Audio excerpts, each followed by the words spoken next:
Well, I'm here today with Mike Licona, who heads up the apologetics area here at the North American Mission Board. And Mike, today we're going to be talking a little bit about biblical scholar Bart Ehrman, who has really splashed on the scene, very popular guy right now, several New York Times best-selling books.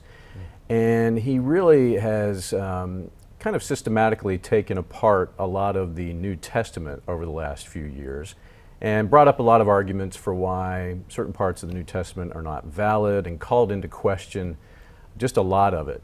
But I guess one of the important points to make is that a lot of what he's talking about and bringing up, these really aren't new arguments. These are things that you've seen before. Yeah, and Mike, back in the 1990s, so this has been going on for maybe 20 years, this big stuff in the media. About 20 years ago, you had a group called the Jesus Seminar that came on the scene that really made it in the media at that point. And what made them popular was they did some interesting things. It was a group of maybe 70 scholars or so, but they were on the real radical left, the fringe of skeptical scholarship. And they did some things where they judged the sayings and deeds of Jesus in the New Testament, and they would take these votes using colored beads. So if they thought that Jesus actually said or did the thing attributed to him in the New Testament, they would drop a red bead in the bucket as it went around. And if they thought that Jesus probably said or did something like reported in the New Testament, then they would drop a pink bead in the bucket.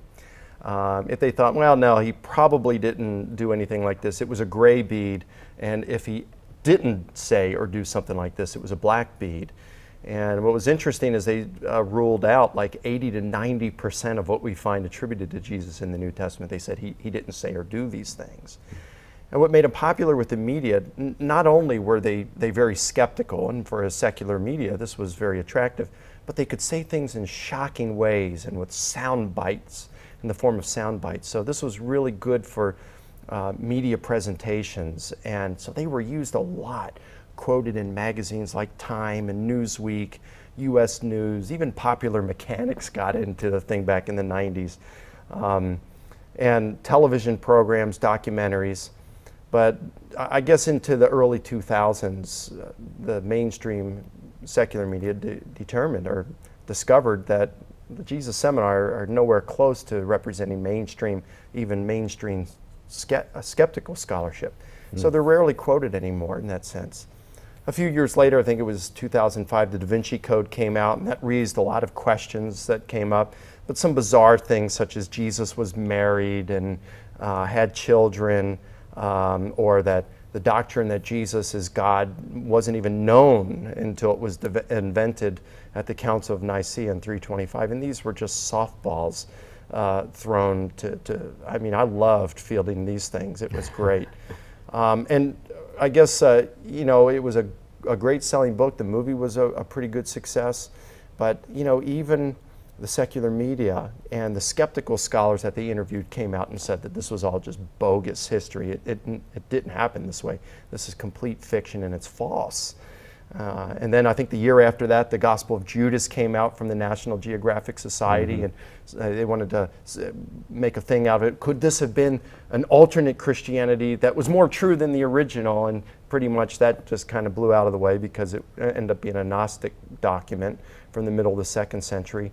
And then the year after that, I think 2007, you had the Family Tomb of Jesus, where James Cameron, who was, I think, the director or producer, something like that, of the Titanic movie, he funded a team led by Simka Jakubowicz, who was an amateur archaeologist. He even says he's not an archaeologist, and a guy named Charles Pellegrino, who is a scientist and novelist, also not an archaeologist, who claimed that they had discovered the bone boxes in which the skeletal remains of Jesus, his wife Mary Magdalene, and his son Judah were buried.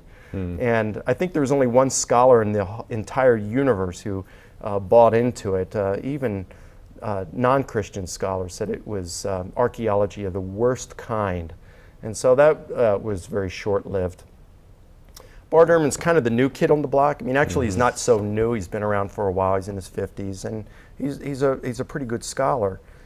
Most of his stuff has been used, like his New Testament introduction and Lost Christianities, Lost Scriptures have been used for college courses and things like that. at UNC Chapel Hill and some others. But he's been writing some more books that have gone in, geared more on a popular level, and that's made him real popular. And so it's his day now. And Ehrman's day will pass, just like everybody's day passes. But he's a greater threat, I believe, to evangelicals right now because his views aren't nearly as bizarre as the others. And they're supported by a greater majority of scholars than the others, which hardly had any support. I mean, they are answerable, of course, but I think it makes him a little more dangerous, and he's a scholar we definitely need to respond to. And he's a scholar that's managed to make the jump into popular media. What do you think it is about him that has made him so popular with the media? Well, he's a really good public speaker. Yeah. You know, he is, and he has I really admire his writing style. He has a good style that makes it fun to read his books. And he's got a good way, just like what the Jesus Seminar did, he has a talent for putting it in sound bites that's really good for the media presentation.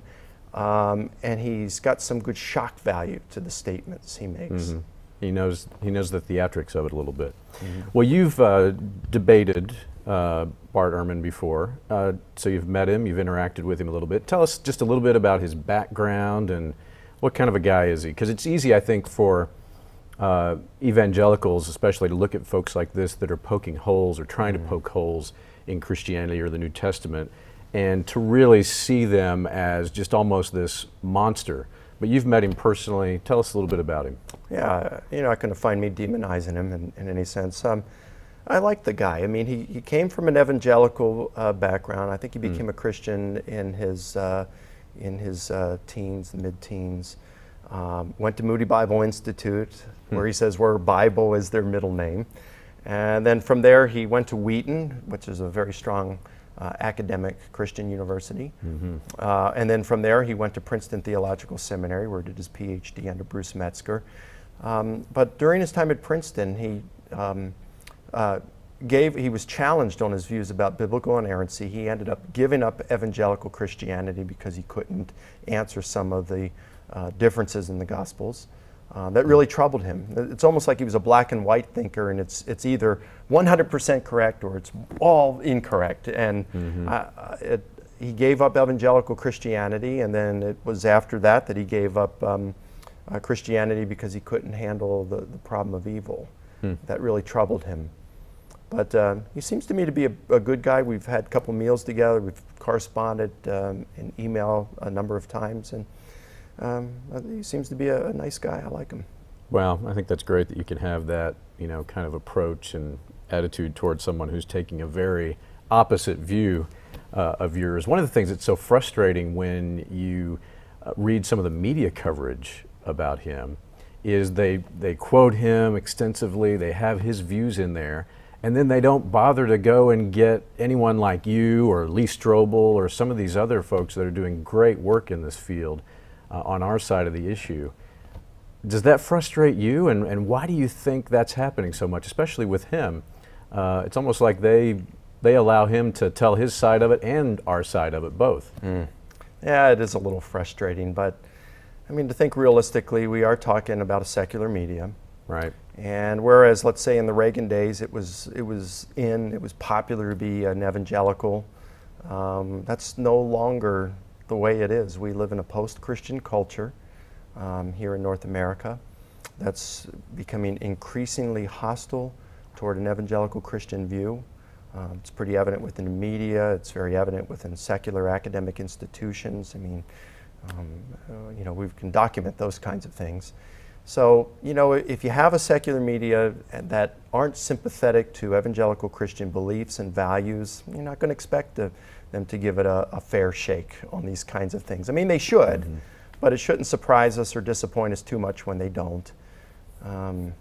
If you look at reviews of his books, all you have to do is just use the search engines and look at the reviews and by the secular media. And yeah, they typically don't bring a lot of, at least a balanced view in. They might have a few lines from people who didn't agree with them, but it mainly focuses on his deconversion from Christianity now to what he calls himself, refers to himself as a happy agnostic.